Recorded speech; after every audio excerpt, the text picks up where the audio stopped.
Again, thank you very much for taking the time to be here and participate in tonight's discussion, as it is your council. So it is your input that is first and foremost. Previous community consultations have been invaluable in helping council to fine-tune its budget for the coming year and in developing its corporate plan, which provides a vision for our region for the next 5 years with a focus on achieving key outcomes for the community. Your feedback tonight and the feedback from online submissions will be incorporated in both of these documents, which will come back to council for consideration in June. Those of you who attended the budget community consultations in previous years, you'll see a slight change to the format tonight. This evening we'll be running some workshop style activities at the end of the presentations to gather your perspectives for the draft corporate plan that covers 2025 to 2030. So to set the scene, here are some facts about the Scenic Rim that you may or may not be aware of. Scenic Rim population and growth as at the 30th of June 2023 was approximately 45,248 people. By 2041, it is estimated there will be approximately 65,000 residents in the Scenic Rim. In 2023, there are approximately 16,500 local jobs, of which 2,177 jobs were in healthcare and social assistance, making it the largest employment sector in the Scenic Rim. The total land size of the Scenic Rim is over 4,200 square kilometres. The total region has 9 national parks and conservation parks covering more than 84,000 hectares. For those who operate in acres, this is equivalent to about 210,000 acres. When you compare Scenic Rim in total land area, Ipswich, Logan together is approximately 2,000 square kilometres. Now, I would like from here to introduce our Acting General Manager, Council Sustainability, Deborah Moore, and Acting General Manager, Asset and Environmental Sustainability, Shane Gillette, to provide the details on the services and infrastructure included in the draft budget. Thank you. Thank you, Mayor. Just to reiterate tonight that we've got presentations for both the budget and the corporate plan. There is some time after the budget presentation and the corporate plan presentation to ask some questions, but there is only a limited amount of time for that, and then we'll roll into the workshops. So can I ask those that have brought some large projects that they wish to discuss tonight, I'm going to ask that you perhaps fill out the survey. There is an opportunity to do a presentation to council later in May and to present those projects. We are happy to take a few questions, but please realise that we may not have all the answers here tonight, especially if you've got projects which may need costings put against them, which we would quite happy take that information away so that we can cost them out and have them prepped up for councillors. So just to let you know that the format is slightly different and it is going to be workshop after the presentations and questions. So just to get into it, thanks Joe. So how did we come up with the budget? So we came up with a baseline or a starting point. And the way we did that was we rolled over last year's budget and existing services and just adjusted for some predicted price increases. We sought feedback from staff on potential new initiatives. We also included capital projects from our 10-year plan that was scheduled for next year. We've factored in any changes that we're aware of, such as changes to the state waste levy, which I'll talk more on in a minute. We've allowed for some predicted growth. We've also allowed for modest revenue increase to ensure expenditure can be funded and an appropriate level of cash maintained. Sustainability is quite important as we go over the years for long-term financial forecasts. And we've applied a rate increase in consultation with councillors. Now, the things that are going to influence these budget is your feedback tonight and what you put in your surveys, the corporate plan and the deliverables that are on that corporate plan, as well as in the next 5 weeks, the councillors are actually sitting down and they are going through the budget and all the different things that make it up, and they will have, they started today looking at what it looks like, where we're going with it and what needs to be done. So they've got a heavy 5 weeks ahead of them to then make all these numbers work and to take things out and put things in as required. Having said that, so some of the things we've had to look at, and these are indicative only, is we've looked at general rates and community infrastructure charge of an average of 7%. So that means, for instance, community infrastructure charge will go up $42 next financial year.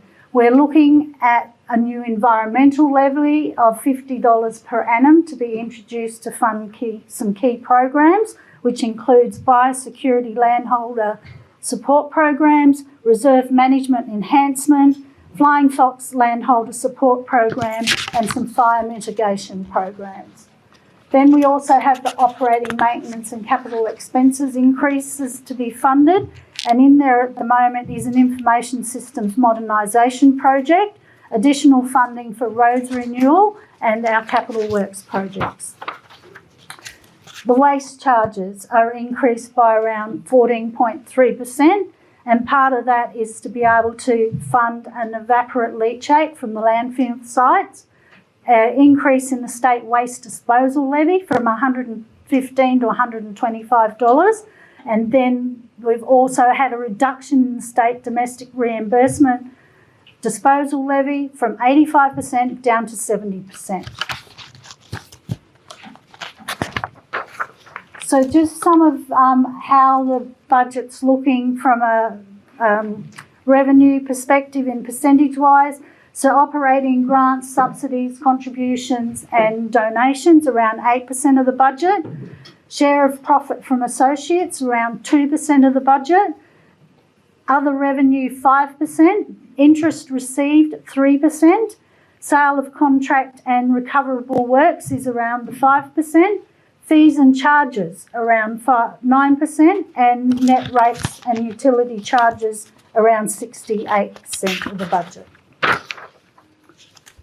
Our operating expenses. At the moment, depreciation is sitting around 20% of our budget, finance costs around 1%, materials and services around 42%, and employee expenses at around 37%. So the other thing we've had a look at, which you've probably seen in previous years, is what you get for every dollar in the 100. So community development and cultural services is around $3.05 in the 100. Disaster management, 55 cents at the moment. Planning and development, 94 cents. Regulatory and environmental services at $4.82 in the 100. And as you can see, the rest are there, and they're also on a page in your packs that are sitting on your table there if you want to have a bit of a detail. Is this a pack? So there on the table you should have a budget paper sitting there that's already been printed out. That's correct, that's the one. Yep, so the budget pack. So I'm going to hand over to Shane now to talk about capital works. Thank you. As most people would realise, Council manage and operate a diverse range of assets, ranging from our roads and bridges to our open space to buildings and of course our community buildings we're here tonight. As part of this draft capital budget, we're trying to balance the mix between renewing and maintaining our existing asset base while providing upgrades and new assets to accommodate our growth. Council currently has just over $1.4 billion worth of assets, and the breakdown of the different asset classes are shown on the screen there, with of course roads and bridges making up around 74% of this value, and this is why there's a heavy focus and emphasis on our transport assets as part of this capital works program. As part of the planning and management of these asset classes, Council has 4 separate asset management plans, which sets the framework of how these assets are managed. This includes the timing of assets when assets should be replaced, the timing of when our condition assessments are undertaken, how long we hold on to an asset, which is our depreciation or our useful lives, which calculates our depreciation, and a number of key strategies that are developed to trigger when we should start building new infrastructure. Council is currently updating these asset management plans, but the fundamental principles of optimising asset life and whole of life and reducing whole of life costings are still our core principle. Some stats there around just how many assets council manage. So we have over 1,750 kilometres of roads with a further 520 kilometres of state roads. We have over 130 bridges, of which 62 are timber and 68 concrete, as well as we have our 4 swimming pools throughout the region, as well as 2 other swimming pools that are managed as well. As part of the draft budget, next in the 25-26 budget, there was $29.6 million. Over the next 10 years, the average capital spend is around 35.6. The increase in capital spend over that time frame is accommodating for a number of growth assets, as well as a number of large infrastructure projects that we're hoping to get grant funding for. In the current budget, we have $6.7 million worth of external funding, of which 3.9 relates to roads, 200,000 for our libraries, and 2.5 in infrastructure charges, which is money that we receive from our developers to help fund that growth. And currently over 81% or $24 million is spent on our renewing of our existing assets. That's just a bit of a snapshot to try to give you a breakdown of where that capital spend is. The next one. And a bit of an indication of that 10-year spend, indicating where that majority of that infrastructure investment is over that time period. Some of the major projects within the next year's budget is $6.8 million on renewing council's road network, which includes our resealing and rehabilitation program, $2 million on Beachmont Road and Withering to upgrade and safety improvements, $1.9 million for Verisdale Scrub Road, upgrade and safety improvements, $1.5 million for Coralbin Road, which we were just successful in obtaining black spot funding for road safety improvements in that section there. $1.6 million for Taylor Bridge at Christmas Creek to upgrade that. We're waiting grant submission funding on that, as well as $1.2 million on our bridge rehabilitation program to maintain our existing timber bridges and other concrete bridges within the region. Some other major capital spends is $300,000 for public convenience at the Fassfern Reserve, $650,000 sport and recreation key infrastructure and rehabilitation, $100,000 for skate park upgrade at Moriarty Park, $80,000 for our picnic shelter replacement program, and $250,000 for our library books and resources, which is funded by that grant that I mentioned previously. So that is the snapshot of our capital program and budget for the 25-26, and happy to take some questions from the floor.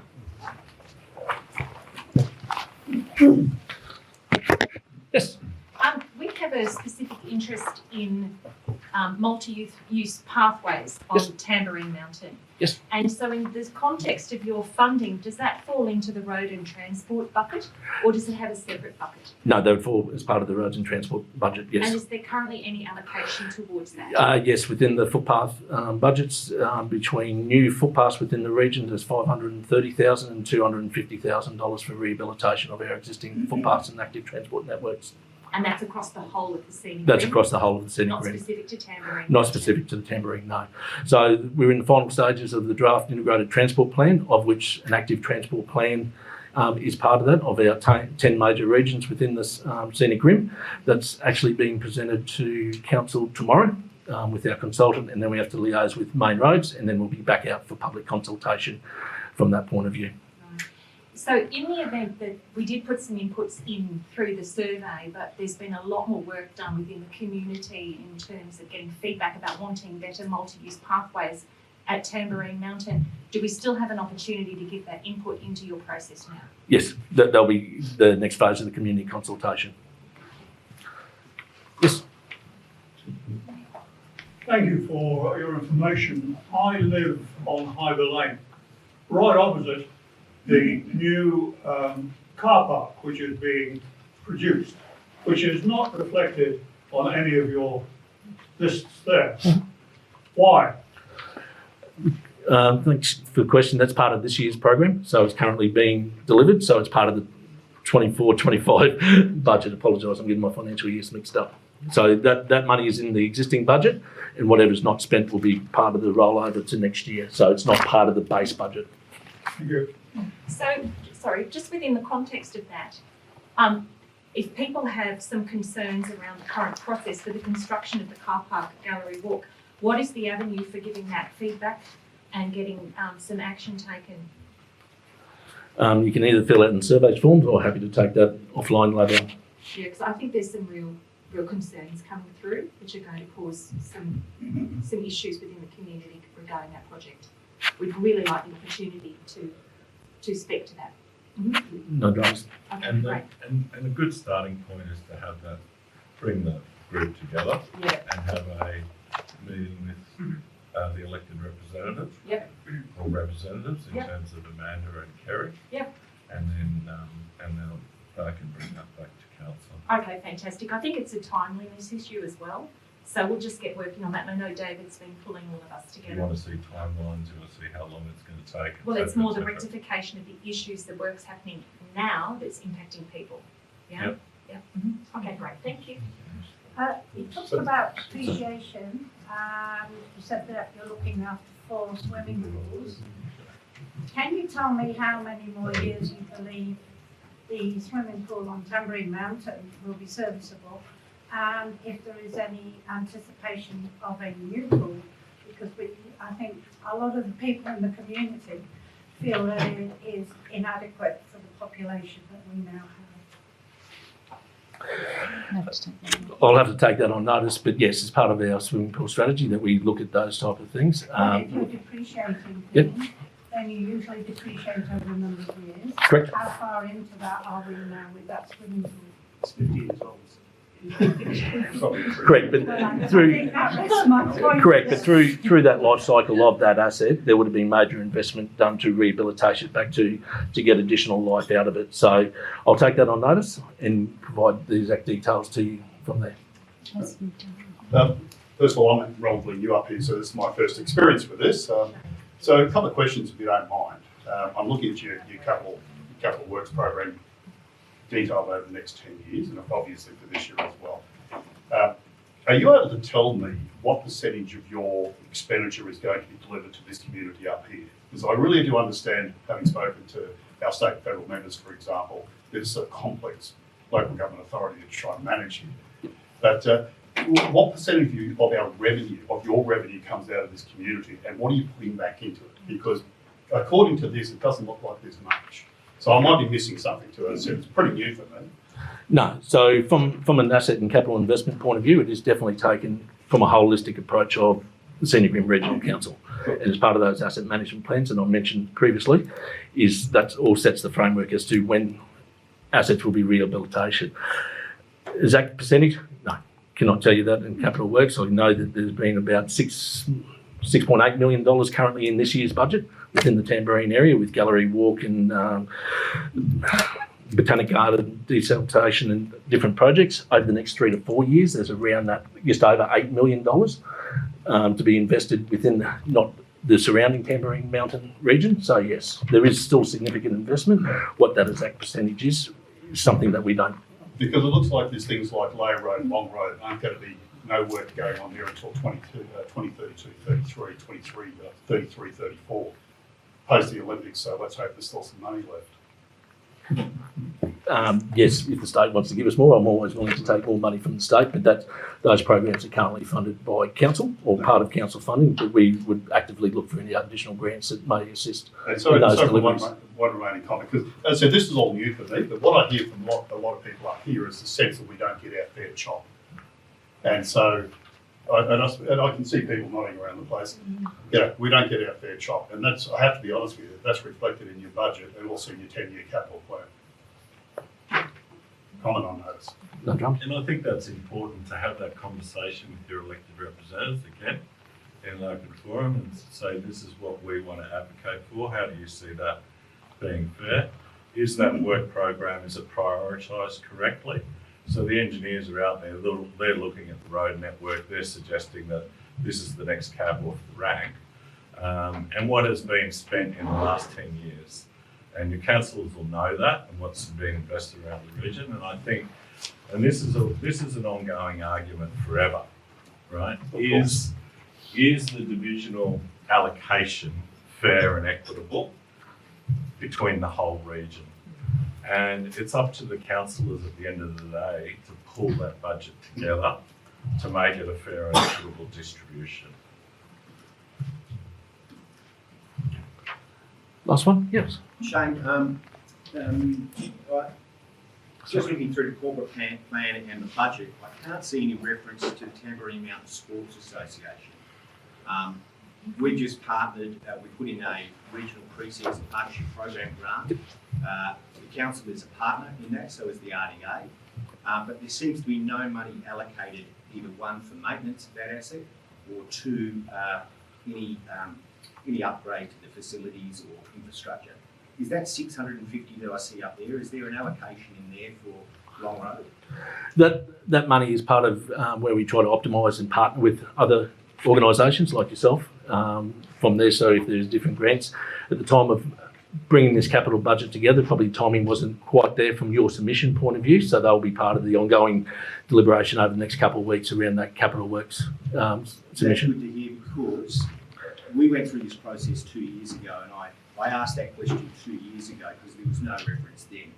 So to sort of see it 2 years down the track and still no reference, and in that time we as an organisation have actually gone out, sought funding, got funding. In fact, we're the only organisation in the Scenic that's been given funding in the lead up to the Sporting Infrastructure 2032 Communities Program. So it would be an ideal opportunity for the council to make the most of that and partner with us, allocate that funding. I noticed there's 3 references to sporting centres in Bow Desert, but there is none to Tamborine Mountain. And at the moment, we don't have a single sporting club room or facility at the moment. We've got Long Road over there, but it's drastically short of infrastructure. We've had a 9-year plan. I presented 3 times to council, and we've presented to budget as well. And it's really surprising to me to see that it hasn't been reflected or picked up in that capital budget. So we'd request that be corrected. We'll look into that. And again, Vic, that sits with your councillors. So this is a draft budget put together by the administration. So the input for you guys is to put your hands up and ask for what you want, advocate to your councillors. They put it on the boards. The council's got to vote and decide and deliberate, and that comes back in June. Tom, I appreciate that and respect that. We've been through this process now a number of times, and it's a bit of a circle, and I've heard that before. And we put in a 7-page submission as a follow-up to the last budget, and we have still yet to receive a response. And so I accept that, but I'd like to see a response this time, and I'd like to see answers to those questions. We've taken a lot of detailed time to go through and look to solve a problem for council. Did the 7 pages go to Amanda and Kerry? Well, that was the last budget. Yeah, I sent it to all. Okay. I sent it to all the councillors. I sent it to the CEO, to the officers. So we'd really like to see council pick up on that, especially as we're moving into a partnership arrangement. Maybe you should send it to me. Well, so just so everyone knows, Mick did send me an email today, which I will respond to, and I'll respond to Mick and also to Kerry and Amanda to properly deal with that. Thanks. Yes. Just an observation, since we are speaking about the Long Road Sport Complex. I was very surprised to see under facility maintenance that $500,000 is going to be spent on a septic tank replacement. We were gobsmacked by that. We are not having a swimming pool in Tamborine for children. We have one which they perhaps can learn from a certain age to swim in, but small children in Tamborine have no place to go. They're not allowed to go without an adult. They can't jump into the current pool. It's completely inadequate. No, so that is allocated there to replace the current tanks that are there. We're also looking at moving them, so it's better accessibility to get them pumped out because. So Shane, just in regard to that, Yes. we've got a 7-stage master plan that we worked on for 9 years. It's quite detailed, Yep. we've included council in that. In reference to the septic tank, that was a study that the consultant did 2 years ago, allocated just under $15,000. This is obviously what's been allocated to that. All our consultants, everything that we've done, we reckon it's a job done with 50 grand. Happy to have that conversation with you offline because that's not what our initial concept estimates have But come we back haven't been with. included in that conversation. And the point is, we've done all the planning, council's run ahead, got an idea to spend $500,000 on something that we don't consider a priority. So that mismatch in communication is something that always happens, but we'd like to address that. Happy to address that. Thank you, everyone. I think we'll just leave that there for now and go into the. I'll have just a quick couple of questions. Just in terms of cost saving measures, what has council gone through in that process just to minimise the inflation or the increase of our rates? Is there a sort of summary that we might? No, so some of that's in the discussions that we're about to have with councillors in how we are going to get cost savings across the budget, so that's yet to come as part of it. But if you've got any suggestions, please, if you can put it in that survey, it'd be greatly appreciated. So There's two projects, and I'll come back to the Tambourine and Sports Association conversation and just on some cost saving measures that we really think would benefit this community. So one is I like to call it the leaning tank on Tambo, which is that tank in the sports ground that's on the lean. That's the tank in question that needs to be replaced. And it is not a $500,000 exercise. Okay. Now, one, as I just wanted, it could be delivered for about $50,000. Now, we've been in conversations with council to have a much needed lighting upgrade delivered at the Sports Association. The price on that project is roughly $330,000. Yes. Now, because we were open to ideas on how to minimise or maximise the budget, we've made recommendations that project could be delivered to council for under $130,000 if delivered by community. And there's been case studies where that's been successfully delivered up here by the bush rats. And we're saying there's a model, there's a way that those type of opportunities could actually put investment back into our community. And I find it a little bit rich of council that's willing to increase the rates by 7% and yet not willing to engage in meaningful conversation where we can stretch these very limited budgets further. So I'm saying that those two projects could be delivered with about 60% of the saving at a maximum, and maybe even 80% cheaper. And what we have is that budget to actually see some infrastructure, some maintenance requirements for that site to facilitate and deliver. You could also see some type of seed fund or a way to actually fund this pathway that's being presented. So these are solutions that myself and others from the team say consistently put to council, and we're having to sit here and go through the same circus again. I presented our conversations to council 2 years ago. I took time out of my day to come down and speak to council about the requirements that we have at the sports ground, because we're not being properly represented. And I'm still waiting for a response from that. I haven't heard. That's twice it's happened.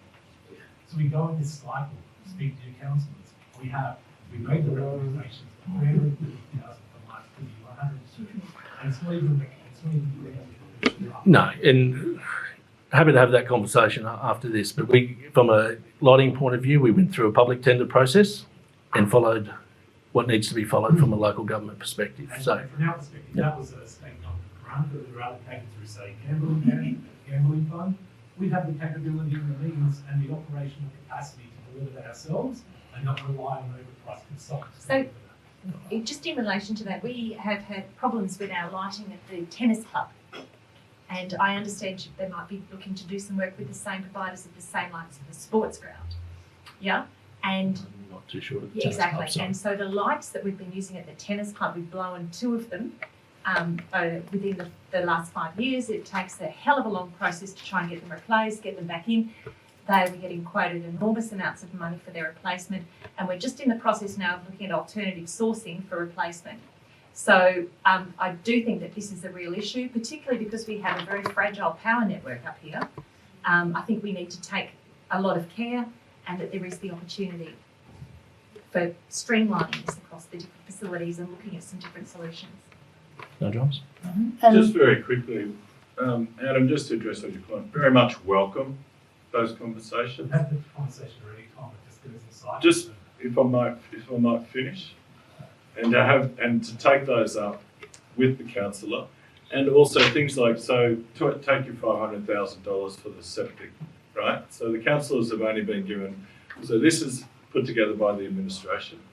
So the next step is for, if you're going to look at a project, all we're looking at is a headline figure. What's behind that? Does it actually add up to those figures? And that's for the councillors to go and verify that. And you've already raised one, so we're only at the start of looking at the headline figure. We haven't gone further than that. And I can assure you the councillors are more than willing to have those conversations over the next couple of months for all those points that have been raised tonight. And they're all good points. That's two projects of reference. They're not waiting till it goes to tender. We're saying we have the operational capacity to deliver that on behalf of our community with no markup on that project whatsoever. There's no administration cost placed on the users. And then through that whole process of council going to tender, we've actually stated the fact that we have the operational capacity to facilitate this program and this program on behalf of council, and our community gets a better return on investment. And yet here we are again. So whilst the rates get jacked up by 70%, there's no cost saving process that's being put into play. It's Just keep in mind it's a draft budget. It's not handing down the budget tonight. twice. It's over twice. So is that funding for the lighting grant funding that you already have? Is that what you're saying? No, we don't have it. No. We're alerting council to it. Look, I don't want to take up everyone's No, time okay. getting into the weeds, but there is a systematic issue here, and what I think we're trying to say is it's happening time and again. We are coming to council trying to solve council's problems. We look after your asset because you can't afford to. We've done all the planning, we've done all the strategy, but we can't, with no money, fix pipes. We can't fix doors. If it's Vonda Youngman, there's a budget for it. If it's Long Road, there's not. It's pretty simple. And we've done all the work. We're just saying to council, actually listen to what we're saying. Don't spend money on yourself or consultants. Actually streamline it. Get it through our organisation. We'll solve the problem. It'll be money well spent. We'll tick all the boxes. That's all we're saying. Yeah, okay. So we're quite happy to have a bit more discussion. Have you got those projects in stages and you've got it all cash flowed? Yeah. Great. So So the council's got all we've got all that. All right. So it's been going on 9 years. yeah. You know, I think I know. Okay, not a problem. Thank you. So we're going to introduce Joe, who's going to talk about the new corporate plan and what that looks like. So thank you.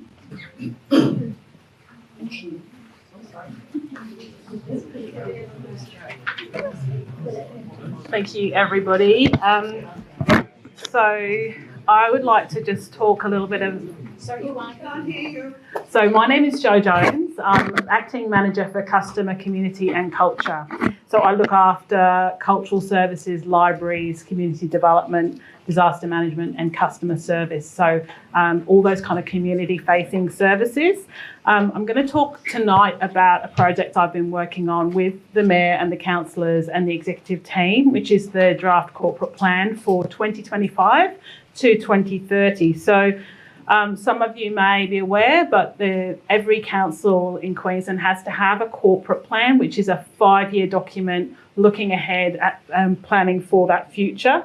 So over the last 6 months or so, I've been working with mayor, councillors, executive team to really work through a number of sessions, workshops, lots of discussions to really work out what the long-term view of the community or their long-term vision for the community and what we want to focus on in the next 5 years.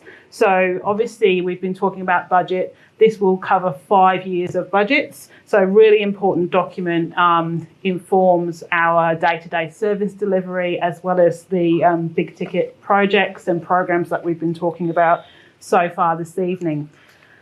So just to outline over the next few slides, what I'll do is talk through what the key parts of that corporate plan are, so that when you're giving that feedback, both tonight and if you want to put in feedback on our Let's Talk platform or on our hard copy surveys, you've got an idea where those things have come from and what kind of feedback we're really keen to hear. So a vision statement has been developed by the Mayor and councillors across the 3 workshops. The idea being that we capture what's special about the Scenic Rim, we capture what's special about the community from economic, environmental, community aspects, and we're really trying to get a statement or a vision which everyone can work together. So from council, but also across the community as well. We really want to be progressing towards an agreed goal and looking at really trying to capture the essence of the region through that vision. So when you're looking at that from a feedback perspective, really just testing with you as community, does that ring true? Is that where you want the vision of the region to be in the next 5 years? And does that make sense to you as a local resident? So the next element of the corporate plan is the mission statement. So council as a whole, obviously we've got lots of different teams doing lots of different work every day.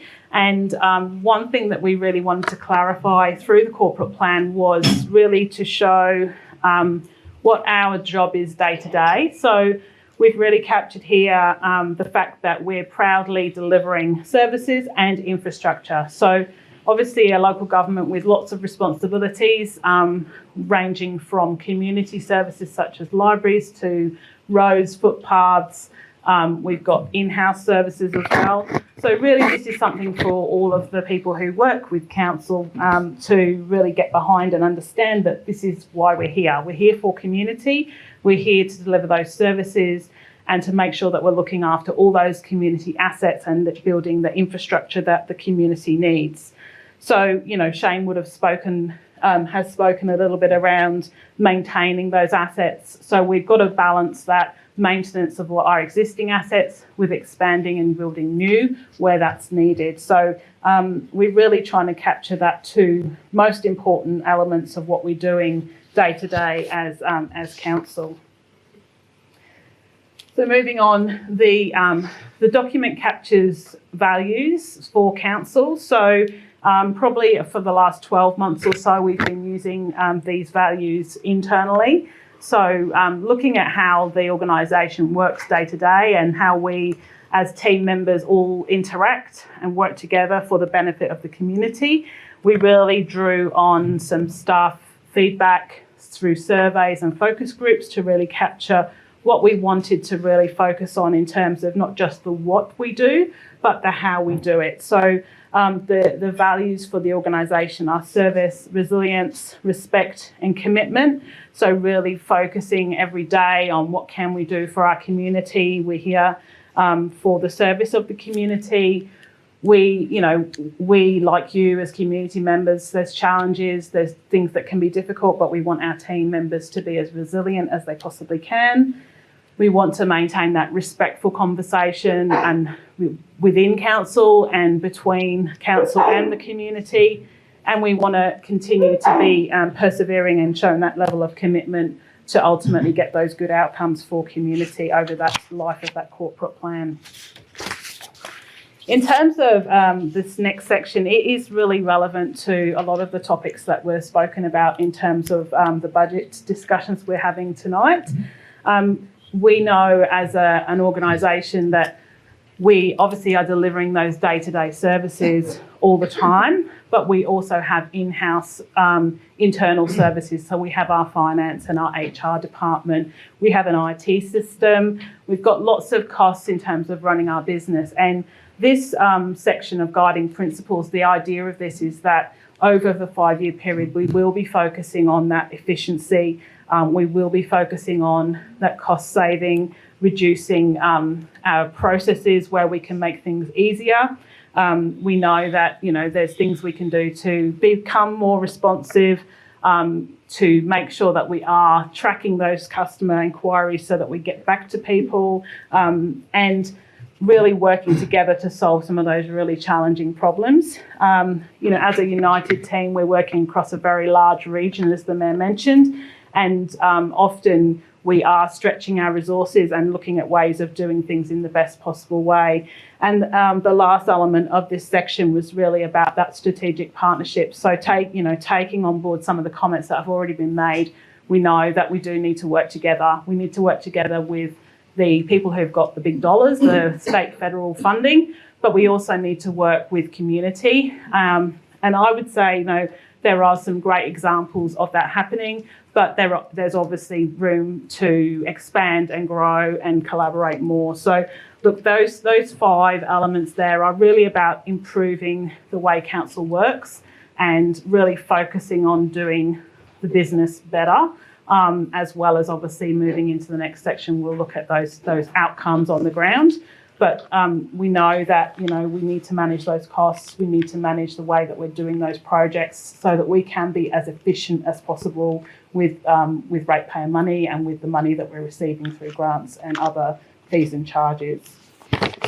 In terms of the prioritised areas for focusing in the next 5 years, in the discussions we've had, I would just say we've gathered a whole heap of information about some very localised priorities from mayor and councillors, so some quite, detailed information about projects that they would like to see, about detailed service improvements or assets or new buildings or pathways. There was a whole lot of information gathered. And so I would say at this level of document, this is a 5-year view, we've collated that into these strategic goals. So these are areas of focus. This doesn't mean if it's not necessarily mentioned, it could be something that flows out of those things. So if we're looking at integrated transport, year 1 or year 5 or year 3 might have the specific project that feeds through to an annual planning process with our budget and our annual planning.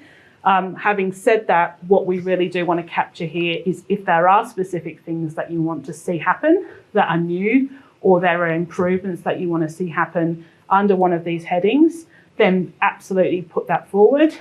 Those ideas will be considered. If they're not captured in the 5-year corporate plan at that higher level, then they're things that might feed through in an annual process, or even pass on to the relevant service who might go, yep, we can absolutely do that, or we can consider that in a future budget round. So in terms of looking at this as a 5-year view, obviously we can't put every single detail of every single project in this kind of document, but what we're trying to do is set the scene for those high-level priorities across the community and things we want to deliver across the region.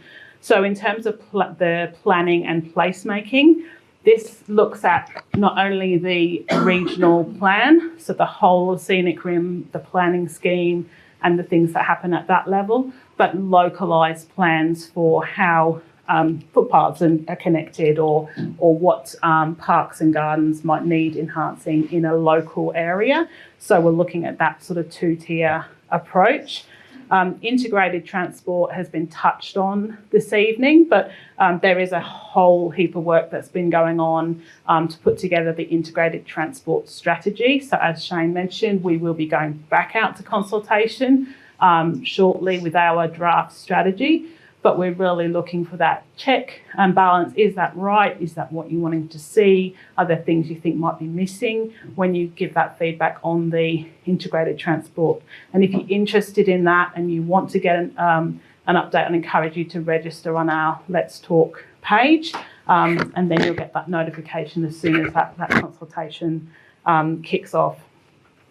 In terms of economic development, we understand that across the region, this is really important, looking at how we can create those jobs, support small business, manage that tourism impact, and really looking at different ways we can help the economy of the area.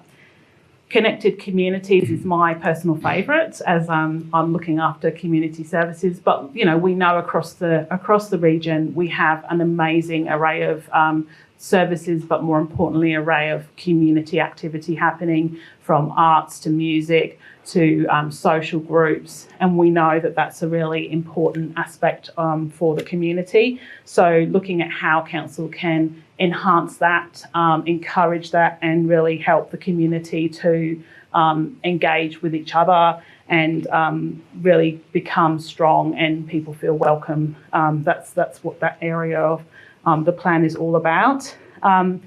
Environment and waste as an area of focus is all about biodiversity, looking at how we can encourage or protect the beautiful scenery and the beautiful areas that we have.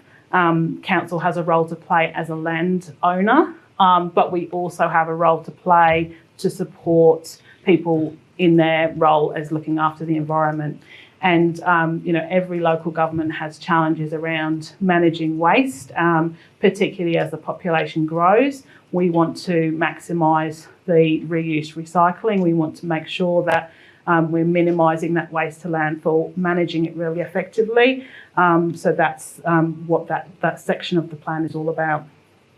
And finally, and probably quite relevant to the discussions we've had tonight, is sport and recreation. So I would just, acknowledge here that council has a couple of hats, a couple of roles to play, but, in all of our discussions, we really acknowledged how much effort goes in every single day of the week in terms of sport and recreation.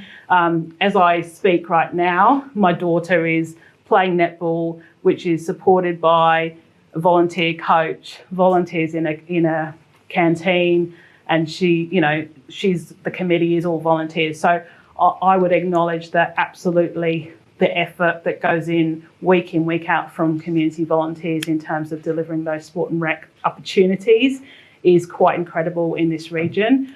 We know that we need to support those committees and hopefully make it easier. I'm hearing some of the conversations tonight, and I think we really need to do what we can. Our part of it is around supporting the committees and the volunteers as much as we possibly can, providing funding where we can, providing infrastructure, but noting that obviously in our whole budget we have to really balance that upgrades and renewal of our existing with new. Every time we have a new asset, then that's a new asset we've got to maintain for the long term.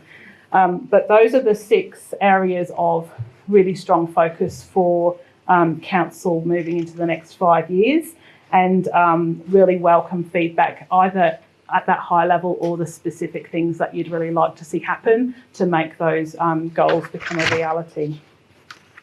I would just flick to the final slide, if you can, Deb, just before we move into questions and activities, just so that for the purpose of the recording, and we capture a reminder that tonight is not the only opportunity. If you know people who are keen to have their say, please encourage them to provide their feedback. They can do that online. So we have a Let's Talk Scenic Rim page where you can fill in an online survey. You can grab a hard copy survey here tonight. If we run out, which we may or may not, we can get them to you, or you can grab them at any of our customer service counters. So happy for you to drop those back in hard copy online, or email them through to mail out. Just mark them for the attention of the community engagement team. As the Mayor mentioned, we have until the 12th of May to provide that feedback, and that includes if you're interested in presenting to the Mayor and Councillors in terms of a specific budget project idea that you have. So you can certainly indicate that on your survey response. We will gather all that feedback. So we've had sessions at Beaudesert and Boona. This session tonight, we're gathering all that feedback. We're gathering all the feedback from the surveys, and we will be analysing that both through the budget process and through the corporate plan, with the view that the corporate plan will come back to the council for a final adoption in June. So we have a tight time frame, but I can assure you everybody's comments will be read and considered. Some of them will end up in the corporate plan. Other things will sit in a supporting plan called the operational plan, which we do every year, which lines up with the budget. So look, I would like to thank everybody for coming tonight. We might stop the recording at that point, if that's okay, and then I'm happy to take any questions, comments on the corporate plan.